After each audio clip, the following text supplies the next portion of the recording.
विशेष है बिहार की voter list पर सियासी घमासान। तो हमारी विशेष चर्चा का विषय बिहार वोटर लिस्ट पर सियासी घमासान, और इस पर बातचीत करने के लिए हमारे साथ तीन खास मेहमान जुड़े हुए हैं। उनसे आपका परिचय करा दें। हमारे साथ धनंजय गिरी जो कि बीजेपी के प्रवक्ता हैं, जुड़े हुए हैं। धनंजय जी, स्वागत है आपका। डॉक्टर अनुज कुमार तरुण जो कि आरजेडी के प्रवक्ता है। डॉक्टर तरुण, स्वागत है आपका। और अवधेश कुमार, वरिष्ठ पत्रकार, हमारे साथ जुड़े हुए हैं। अवधेश जी, बहुत स्वागत है। अवधेश जी, आपके साथ शुरुआत करूंगा। मैं चाहूंगा कि हमारे दर्शकों की जानकारी के लिए ये जो हम चर्चा शुरू करने जा रहे हैं, ये आखिर अगर ये कहा जा रहा है कि भाई जो अवैध वोटर है हम उनको वापस उनको किसी को रहने नहीं दिया जाएगा, किसी वैध का नाम कटेगा नहीं और अवैध को रहने नहीं दिया जाएगा, तो इसमें परेशानी क्या हो सकती है? और जो आज का डेवलपमेंट हुआ अवधेश जी, जो आज का डेवलपमेंट हुआ, मैं एक चीज और जोड़ दूं, जो आज का डेवलपमेंट हुआ उसके बाद में जो रिएक्शंस आए वो कुछ जरूरत से ज्यादा तीखे नहीं थे, आपको लगता है? नहीं, तीखे तो जरूरत से ज्यादा तीखे तो थे ही है।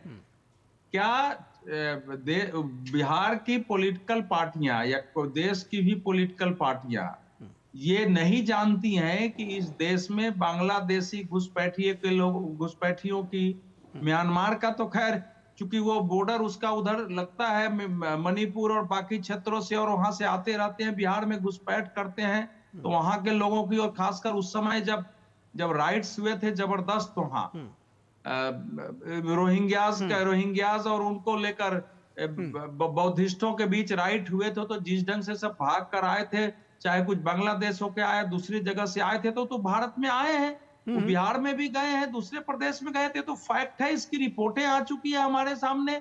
यूपीए सरकार के समय भी ये रिपोर्ट थी कि ये हमारे समय, आखिर यूपीए सरकार में संसद में बाजाप्ता गृह मंत्री ने तब के कहा था कि 2 करोड़ से ज्यादा बांग्लादेशी घुसपैठियों की बात हो रही है। तो अगर चुनाव आयोग को आया है और इसमें कोई समस्या, इसमें कोई बहुत हैरत तो है नहीं कि अभी तक सीमांचल क्षेत्र में आधार सैचुरेशन 0.94 है।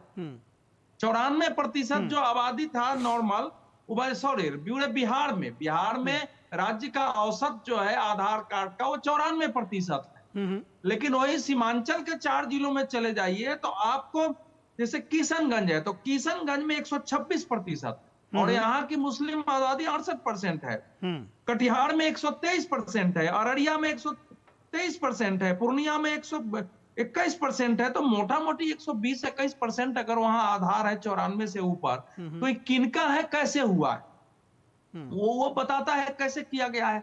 वहां बीएलओ धरातल पर जा रहे हैं, धरातल पर उनको चीजें दिखाई दे रही है। अगर कोई पड़ोसी बता रहा है कि ये पहले हमारे मोहल्ले में, गांव में नहीं था, ये बाहर से आके बसा है, ये स्थिति है इसकी, इसका कोई यहाँ रिश्तेदारी नहीं है, उसके आधार पर अगर वहां छानबीन की गई है, तो अभी क्लियर नहीं हुआ है, कुछ नाम भी आए हैं, लेकिन अभी वो चुनाव आयोग डाइवर्ज नहीं कर रहा है, क्योंकि उसके बचाव में बहुत सारे पॉलिटिकल पार्टियां वहां के उम्मीदवार खड़े हो जाते हैं। असदुद्दीन ओवैसी भी आ जाएंगे, तेजस्वी जी भी आ जाएंगे, दूसरी पार्टियां आ जाएंगी, और देश भर में कांग्रेस पार्टी तो खैर आएगी, क्योंकि मुस्लिम वोट सबको एक मुश्त चाहिए, तो इसलिए सारे उसमें आ जाते हैं।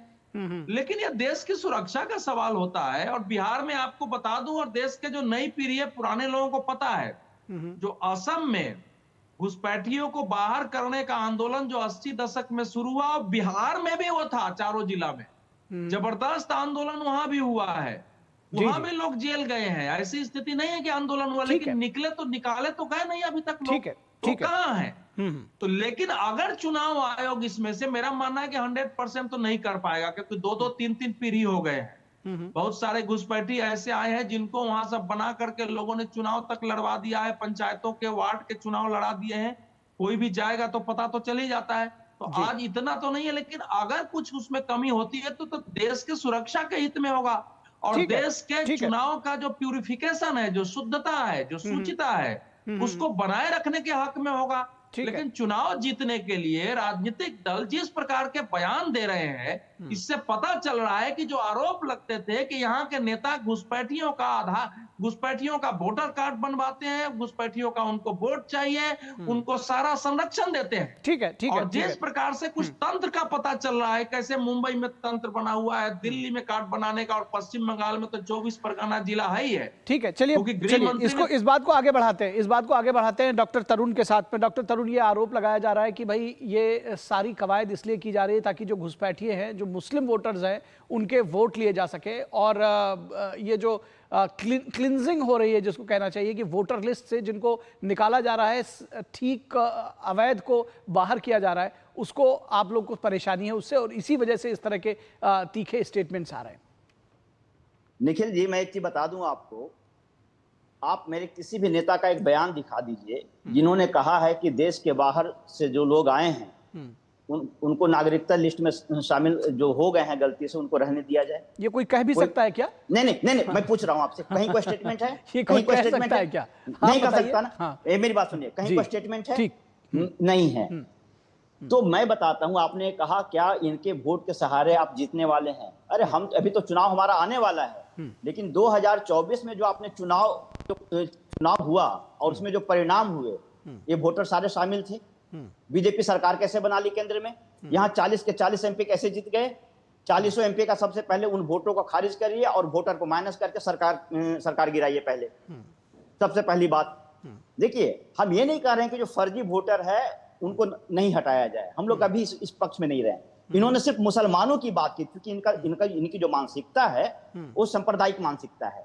हम हमेशा बात करते हैं, गरीबों की बात कर रहे हैं, जो वंचित समुदाय के लोग हैं। एक चीज बताइए, अभी मैं, अगर शायद आप ग्राउंड रिपोर्टिंग में विश्वास करते हैं निखिल जी, जो आज के दौर में बंद हो गया है ग्राउंड रिपोर्टिंग, 4 आदमियों को बैठा कर हम लोग डिस्कस करा लेते हैं, जिसको जो मन में आता है बोल देता है। अभी मैं एक अजीत अंजुम जी का एक ग्राउंड रिपोर्टिंग देख रहा था, वो लगातार वीडियो से बात कर रहे हैं, डीएम से बात कर रहे हैं, बीएलओ से बात कर रहे हैं, स्वयंसेवकों से बात कर रहे हैं। उस वीडियो को देखने के बाद सच्चाई क्या आ रही है सामने, कि आधा, जिसमें लगभग फॉर्म अधूरा भरा गया है, जिसमें कहीं कोई किसी का फोटो नहीं, किसी का सिग्नेचर नहीं है, किसी को कुछ नहीं है। अब बताइए कि अगर इस लापरवाही के साथ चुनाव आयोग अगर वोटर लिस्ट तैयार करेगा, तो ऑब्वियस है कि जिसको आप लापरवाही बता रहे हैं, चुनाव आयोग का यह कहना है कि हमारे बीएलओ जा रहे हैं घर घर, और जो नंबर ऑफ बीएलओज है वो भी बताया है, और उसके साथ साथ नंबर ऑफ बीएलएज भी हैं, जो आप ही लोग के कार्यकर्ता हैं। वो निखिल जी वो कह रहे हैं, और मैं ग्राउंड रिपोर्टिंग की बात कर रहा हूं। नहीं, ग्राउंड रिपोर्टिंग देखिए, हम अपनी ग्राउंड रिपोर्टिंग में विश्वास करेंगे, आप किसी और को कोट करेंगे हमारे चैनल पर, तो हम उसको न सुनने वाले हैं, न मान्यता देने वाले हैं। वो सही होगा, गलत होगा, क्योंकि मैंने देखी नहीं है, इसलिए मैं उसको नहीं कहूंगा। लेकिन किसी और चैनल के किसी रिपोर्टर को कोट करके आप हमारे यहाँ बताते रहेंगे, तो मैं उसको फिलहाल तो बहुत ज्यादा तरजीह देने वाला नहीं हूँ। उसकी वजह यह है कि जो संवैधानिक संस्थाएं हैं, सुन तो लीजिए, जो संवैधानिक संस्थाएं हैं, अगर वो कोई काम कर रहे हैं, सुप्रीम कोर्ट ने भी कहा है आप उनको उसको करने से रोक नहीं सकते हैं, तो वो कर रहे हैं, तो आप थोड़ा धैर्य रखिए, 25 तारीख तक रुक जाइए। आप कह रहे हैं कि आप कह रहे हैं, सुनिए, तो आप कह रहे हैं कि भाई वो लोग बड़ा अवैध तरीके से जा रहा है, बहुत सारी चीजें जा रहा है, तो अभी से शोर क्यों मचा रहे हैं? 25 तारीख तक नहीं होगा तो एक पिटीशन और डाल दीजिएगा सुप्रीम कोर्ट में।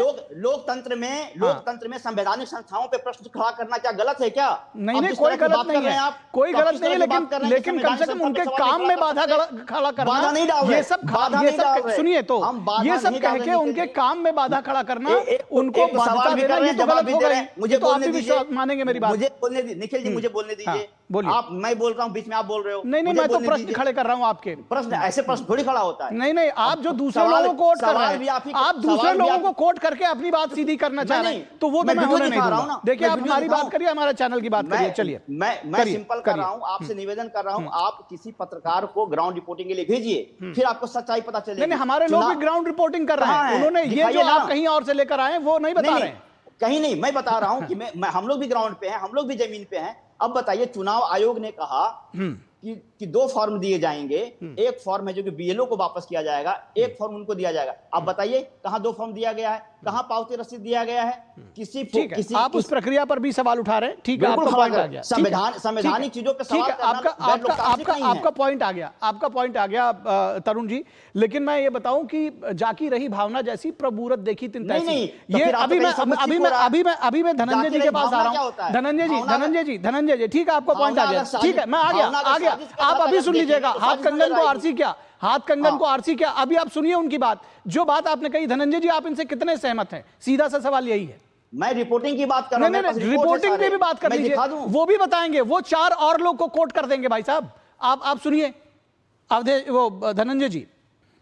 निखिल जी, सबसे बड़ी बात यह है जो पारदर्शी चुनाव प्रक्रिया चल रही है, चुनाव की वोटर लिस्ट के शुद्धिकरण की प्रक्रिया चल रही है, इसके खिलाफ आप संवैधानिक संस्थाओं के खिलाफ कोर्ट में गए, न्यायालय ने इसको सही पाया, इस पर रोक लगाने से इनकार कर दिया, उसने कुछ सजेशन दिए, सजेशन के साथ 1 हफ्ते बाद का फिर से टाइम दिया हुआ है, चीजें पारदर्शी तरीके से चल रही हैं। और ये कहा कि एक भी सही मतदाता छूटना नहीं चाहिए और एक भी गलत जुड़ना नहीं चाहिए। तो अगर अपात्र के जरिए कुपात्र को चुनाव जीतने के लिए जो पात्र बने हुए हैं इनके घर में, जो ये महापाप करने जा रहे हैं, और इनको इसमें कहते हैं कि कम्युनल, इसमें से इनको लगता है कि सेकुलरिज्म। अरे सेकुलरिज्म का सुंदर संगीत है कि 4 जिलों में 2 लाख लोग अप्लाई कर देते हैं कि हमको यहाँ निवास प्रमाण पत्र बना दिया जाए। यह सेकुलरिज्म का सुंदर संगीत बज रहा है। कैसे जीत गए आप? गरीब की बात करते हैं, गरीब चुनाव कैसे जीत गए आप? भाई साहब आपके पीछे बोला था क्या मैं? आपके पीछे बोला था क्या मैं? आपके पीछे बोला था क्या मैं? ठीक है, बोलिए आप। नहीं, आप तो रोड पर गुंडाई वैसे करते हैं। वैसे मैं बताऊं, रोड पर गुंडाई करना, तरुण जी और धनंजय जी दोनों लोकतंत्र में लाठतंत्र लेकर के आए, और आप फिर यहाँ टीवी पर भी यही हाल है आपका। कम से कम सच को सुनने का धीरज तो रखिए। धीरज तो आपके नेता का टूट गया, जिन्होंने मंच से बैठ करके क्या बोला, इतनी घटिया हाल है। 8वां पढ़े लिखे आदमी से इस तरह के संस्कार की उम्मीद की जा सकती है, लेकिन आप इस तरह की बात भाषा बोल रहे हैं। क्या बोल रहे हैं, क्या कहना चाहते हैं? निखिल जी सिर्फ हंगामा खड़ा करना और गरीब की बात कर रहे हैं। गरीब की बात कहां है भाई? आप तो बेजुबानों का चारा खाने के कोर्ट के मामले में एक दोषी है, इसमें आपके केस चल रहा है, सजा याफ्ता है आपके सरबराह। गरीब की चिंता आपने कब की है? आपने कब पिछड़ों की चिंता की है? कब समाज के अंतिम पायदान पर खड़े आदमी की चिंता की है? गरीब की चिंता तो प्रधानमंत्री नरेंद्र मोदी ने की है। 12 करोड़ किसानों को सम्मान निधि दिया है, उज्ज्वला योजना दी है, टॉयलेट दिया है, घर दिया है, 4 करोड़ नए घर देने जा रहे हैं। निखिल जी, इन जिलों की राजनीतिक जमीन घिसक चुकी है, हट चुकी है। वो लोग सिर्फ फर्जी वोटर के जरिए, और आज तो कलाई खुल गई ना कि बोगस वोटर के लिए बोगस मार्च निकाला गया था, फर्जी वोटर के लिए फर्जी आंदोलन किए जा रहे थे। आज तो ये बात तथ्य सामने आ गया। जो 3 दिन पहले पटना की सड़कों पर जो हंगामा किया गया था, जो हंगामा बरपाया गया था, वो किसके लिए बरपाया जा रहा था? आज तो सामने आ गया कि हाँ, ये फर्जी वोटरों के लिए फर्जी आंदोलन था, ये बोगस वोटर के लिए बोगस नेतृत्व किया जा रहा था, जिसके लिए हंगामा खड़ा किया गया। और आज अगर सही वोटर निकल के आ जाएगा, आप देखें, पहले अब हो चुका है कि 2 बांग्लादेशी लोग विधायक बन चुके हैं आसाम में, जिसको हाई कोर्ट ने खारिज किया है। एक सांसद बन चुका है 2019 में, उसको भी सुप्रीम कोर्ट से खारिज किया गया। तो जिस तरह की नैरेटिव इस देश में गढ़े जा रहे हैं, भारत को भीड़ के हवाले करने का कुछ राजनीतिक दल अपने चंद राजनीतिक स्वार्थों की बलिवेदी पर राष्ट्र को चढ़ाना चाहते हैं। इस देश के संवैधानिक संस्थाओं का सम्मान करते हुए कहता हूं, न्यायालय का सम्मान करते हुए कहता हूं कि इनके मोटिव को समझने की जरूरत है। और जो गरीब के नाम पर सबका गरीब गरीब जपना और सारा माल अपना, ये लालू यादव के परिवार का जो रही है। और भाई लोग कंधे छिल गए, गरीबों के कंधे छिल गए, यादवों के कंधे छिल गए लालू परिवार की पालकी ढोते ढोते, और लालू के बच्चे रहे महलों में सोते। आज देख लीजिए उनके जो युवराज हैं कैसी भाषा बोल रहे हैं। और ये झटपटाहट, ये घबराहट, तिलमिलाहट ऐसे नहीं है निखिल जी, ये कलई खुलती जाएगी जैसे जैसे वोटर लिस्ट का शुद्धिकरण होते जाएगा और अपात्र और कुपात्र उसमें से बाहर चले जाएंगे, फिर ये पता चलेगा कि कुछ भी नहीं बचा है। ये ललटेन की लॉ के इन्हीं के सहारे है, जो घुसपैठिए हैं उन्हीं के सहारे ललटेन की लॉ जलाना चाहते हैं। तो ललटेन की लॉ, मैं चाह रहा हूं एक राउंड और जल्दी कर लें। ठीक है, अवधेश कुमार जी, ये जो एक बात बार बार कही जा रही है कि 24 का चुनाव भी तो इन्हीं वोटरों के सहारे हुआ था। हालांकि इसके पीछे एक तर्क ये भी दिया जाता है कि भाई अगर 24 का चुनाव हुआ था इन वोटरों के हिराबते, तो क्या आगे ये कभी पुनरीक्षण किया ही ना जाए? वो तो कभी ना कभी होगा ही, और उस आगे पीछे चुनाव भी होंगे। बहरहाल ये जो बार बार कहा जा रहा है कि 24 का चुनाव हुआ था, तो क्या पिछला चुनाव इन्हीं वोटरों के सहारे हुआ था, तो इस बार भी वो हो जाए? एक बात। दूसरी बात, ये भी बार बार कहा जा रहा है कि ये जो जिस तरह से अब ये बात उठाई जा रही है कि तमाम जनता कह रही है, ये इस तरह की रिपोर्टिंग हो रही है, ये सारी बातें जो सामने आ रही हैं, यानी कि जो प्रश्न चिन्ह उठाया जा रहा है चुनाव आयोग पर। देखिए, 2024 के चुनाव के बारे में ये कह रहे हैं कि बहुत सारे प्रवक्ता विपक्षी दल के आगे कह रहे हैं कि मोदी जी की सरकार ऐसे ही बन गई। अरे भाई, ये वोटर कभी बीजेपी के और नरेंद्र मोदी के नाम पर वोट देने वाले हैं, उनके विरोध में ही वोट देते हैं। और वो अगर वोटर हैं तो उन्होंने किसको वोट दिया होगा ये बताने की आवश्यकता है क्या कि किसको वोट दिया होगा?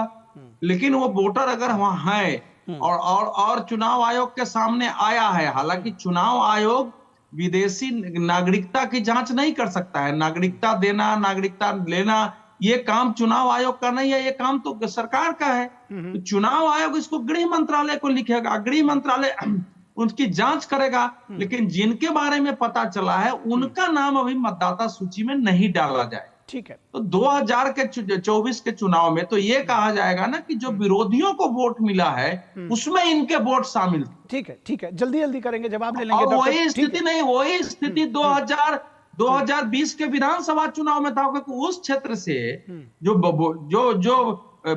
ओवैसी की पार्टी जो है उसको 5 सीट मिला था, 7 सीटें आरजेडी को मिला था। और जो ओवरऑल सीट CSDS का सर्वे था उसमें बताया गया था कि पूरे प्रदेश में मुस्लिम वोट जदयू और पूरे राजग को केवल 11% मिला। ठीक है, विधानसभा चुनाव में जी, तो जी, वोट तो आया नहीं है, तो ये तो वोट उस ओर गया है। तो छटपटाहट अगर इसके लिए, और कोई नहीं कहता है कि विदेशी नागरिक को उसमें रहने दीजिए, लेकिन चुनाव आयोग के स्टेप पर और कथन पर विरोध करना उसका अर्थ ही है कि आपको भी, आप चाहते हैं कि वो वोटर रहे, ये है माने। ठीक है, डॉक्टर अनुज कुमार तरुण, बहुत सारे सवाल आपके पास आ गए, जल्दी जल्दी मैं चाहूंगा। निखिल जी मुझे बोलने दीजिए, आप मुझे बहुत कम समय देते हैं, मैं बोलता हूं तब बीच में आप नॉन स्टॉप बोलिए, लेकिन जल्दी से खत्म करिए। नहीं, पहली बात सुनिए। चलिए। ये जो फर्जी आधार कार्ड की बात कर रहे हैं, सबसे पहले इसका डेटा दीजिए, कहां कहां है, अगर ये बना है तो किसके राज्य में बना है, शासन कौन कर रहे थे, विदेशी नागरिक आए तो किसके सत्ता में रहते हुए आए, ये महत्वपूर्ण सवाल है। और जहां तक सुप्रीम कोर्ट की बात है, सुप्रीम कोर्ट ने वही सवाल सुझाव दिया है जो हमने सवाल उठाए थे, जिन सवालों के साथ हम सड़कों पे थे, जनता सड़कों पे थी। अब बहुत बेशर्मी से यहाँ कहा जा रहा है कि चुनाव आयोग ने हमें फटकार लगा दिया। क्या हम कह रहे थे, टाइमिंग पे सवाल खड़ा कर रहे थे कि इतने कम समय में इतने 11-12 जटिल डॉक्यूमेंट्स कहां से आएंगे, क्या सुप्रीम कोर्ट ने सुझाव नहीं दिया? हमने कहा कि नागरिकता तय करने का अधिकार चुनाव आयोग को नहीं है, क्या सुप्रीम कोर्ट ने सुप्रीम कोर्ट ने कोई सुझाव नहीं, उसने कहा ना कि नागरिकता तय करने का अधिकार चुनाव आयोग को नहीं है। नहीं तो चुनाव आयोग भी जानता है। एक मिनट, आधार सुप्रीम कोर्ट मेरी गलत नहीं बोल रहा हूँ, धारा 19 सुप्रीम कोर्ट को गलत कोर्ट मत करिए।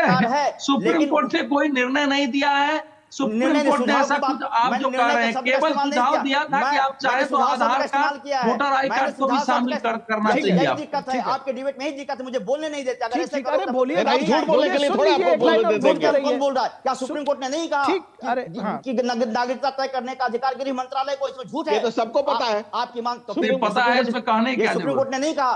आप लोग की मानसिकता खराब है, विपक्ष को सुनना नहीं चाहते, बीच में टोकना चाहते हैं। सुनिए मेरी बात, सुप्रीम कोर्ट ने जिस सुझाव को दिया उन्हीं प्रश्नों को लेकर हम सड़क पे थे। और जहां तक मतदाता सूची तैयार करने की बात है, मैं बार बार कह रहा हूं कि बिना दस्तावेज के जिस तरह से तैयार किया जा रहा है मतदाता सूची, उसमें बताइए कि उसमें ऑब्वियस है कि फर्जी काम होंगे। हम लोग जेन्युइन मुद्दा को उठा रहे हैं और ये लोग हिंदू मुसलमान उसमें कर रहे हैं। ये क्या करना क्या चाह रहे हैं आपके हिसाब से किसको बाहर करना चाह रहे हैं? एक चीज बताइए, चुनाव आयोग बार बार अपने स्टेटमेंट को बदल रहे हैं। पहले तो उन्होंने कहा 11 डॉक्यूमेंट चाहिए, उसके बाद उन्होंने कहा नहीं जी फॉर्म भर के दे दो, डॉक्यूमेंट्स बाद में। इसका कोई नोटिफिकेशन है? बताइए, कोई नोटिफिकेशन तो दिखाइए। ठीक है, उसके बाद आप देखिए जिस लापरवाही से काम हो रहा है, आपने देखा होगा देवघर में एक रिपोर्ट छपी थी कि किसी बिहार का है जो कि बीएलओ ने पता नहीं क्या क्या वो कागजों को भेज दिया, उस पर जिलेबी बेचा जा रहा है। पटना के सड़कों पे देखा है आपने है जो कि हजारों फॉर्म है जो कि फेंके पड़े हुए हैं। तो कुल मिला के चुनाव आयोग से हम सवाल कर रहे हैं, उसकी विश्वसनीयता पारदर्शिता पे सवाल खड़ा कर रहे हैं कि यदि आप काम कराना है तो ईमानदारी से करें। बाद में फिर लोग कहेंगे कि फर्जी वोटर आ गए, विदेशी वोटर आ गए। ठीक है, पॉइंट आ गया आपका, पॉइंट आ गया। गरीब का है जो कि वोट कट रहा है, समय बहुत कम रह गया तरुण जी, हिंदू मुसलमान करवाते हैं। ठीक है, समय कम रह गया तरुण जी, जवाब देने दीजिए। कोई चिंता इनके पास नहीं है। ठीक, धनंजय जी बहुत जल्दी से। देखिए निखिल जी, हिंदू मुसलमान की बात नहीं है, बात हम हिंदुस्तान की करते हैं। हाँ, हम शहाबुद्दीन जिंदाबाद के नारे के खिलाफ जरूर हैं, हम तस्लीमुद्दीन जिंदाबाद के नारे के खिलाफ जरूर हैं। हमें किसी आतंकवादी, अपराधी और किसी के उसके जाकर फातिया पढ़ने और उसको जिंदाबाद और अमर रहे के नारे लगाने के खिलाफ जरूर हैं। हम अशफाक उल्लाह खान, बिस्मिल और तमाम लोग, चाहे हम लोगों ने एपीजे अब्दुल कलाम को राष्ट्रपति के लिए नामित किया, हम किसी हिंदुस्तान से जुड़े हुए, इस मट्टी से जुड़े हुए किसी भी व्यक्ति के खिलाफ नहीं है। लेकिन जो हिंदू मुसलमान करके चंद वोट की खातिर इस देश में नफरत की आग फैलाना चाहते हैं। ये ललटेन की लौ जो इसने बिहार को जला के रखा, जंगल राज बना के रखा, आज ये फिर जो उस मुद्दे पर आते हैं कि हिंदू मुसलमान नहीं कर रहे। हम सिर्फ कह रहे हैं कि अपात्र कुपात्र नहीं जुटना चाहिए, सुपात्र छूटना नहीं चाहिए। और ये काम चुनाव आयोग कर रहा है, चुनाव बखूबी कर रहा है। सुप्रीम कोर्ट ने भी इस पर रोक लगाने से मना कर दिया।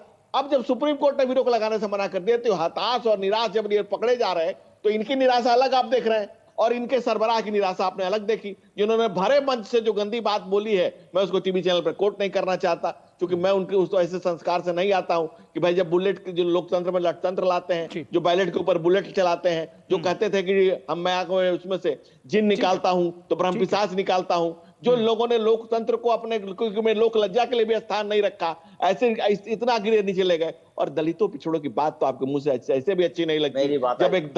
जब एक दलित आईएएस की पत्नी का सालों साल बलात्कार आपके राज में हुआ, पार्लियामेंट में जॉर्ज फर्नांडिस को उठाना पड़ा कि क्या उस दलित में आईएएस की महिला की पत्नी का क्या सालों साल बलात्कार होता रहेगा। पिछड़े तो कभी आपको आपके पापों से ज्यादा समझा नहीं। लालू यादव ने अपने परिवार से ऊपर किसी को नहीं समझा और भरे मन से आज भी कह रहे हैं कि हमरा बिटवा के मुख्यमंत्री बनाई दो, हमरा बिटवा के मुख्यमंत्री बनाई दो।